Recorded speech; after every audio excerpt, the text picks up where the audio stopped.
Aquest passat diumenge a la tarda es va celebrar l'acte de cloenda del certamen amb l'actuació dels primers premis de cada categoria i el lliurament dels diplomes a tots els guardonats.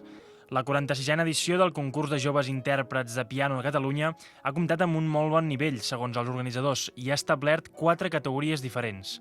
La sènior fins als 26 anys, la categoria A fins als 21, la categoria B fins als 17 i la categoria C fins als 13.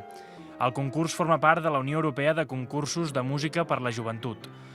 El president de la Joventut Musicals de Vilafranca, Josep Valldosera, reclamava que les institucions segueixin apostant per aquesta iniciativa cultural i destacava que els participants al concurs venen d'arreu.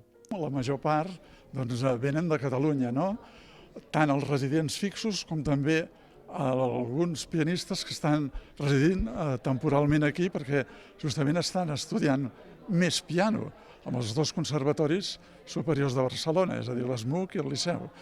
A part d'això, també hem tingut un primer premi d'una categoria que ha vingut de les Rozas i també hem tingut un altre de València i vull dir, un altre de Fraga, tenim un primer premi de Fraga, és a dir que hi ha una representació de, podríem dir, els països catalans i més enllà.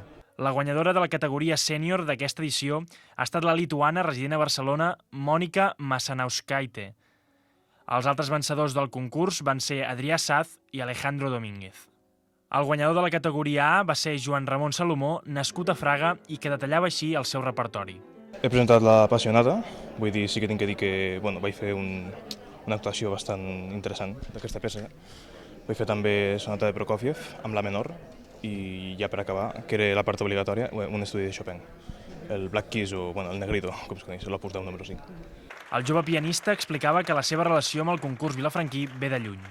Estudio a Barcelona actualment, vull dir que és un concurs, vull dir que ja tinc molta tradició de vindre amb aquest concurs, tot va començar quan era petit. Vull dir que, mira, per això que passa, no? Vas mirant per internet i per casualitat que el trobes. No, i amb aquest concurs, em vaig trobar molt confortable des de la primera edició que vaig vindre i d'ara endavant ja he anat preparant prou repertori com per tornar-hi. Així sonava una de les peces que Joan Ramon Salomó, el guanyador de la categoria A d'aquest any, va interpretar diumenge passat.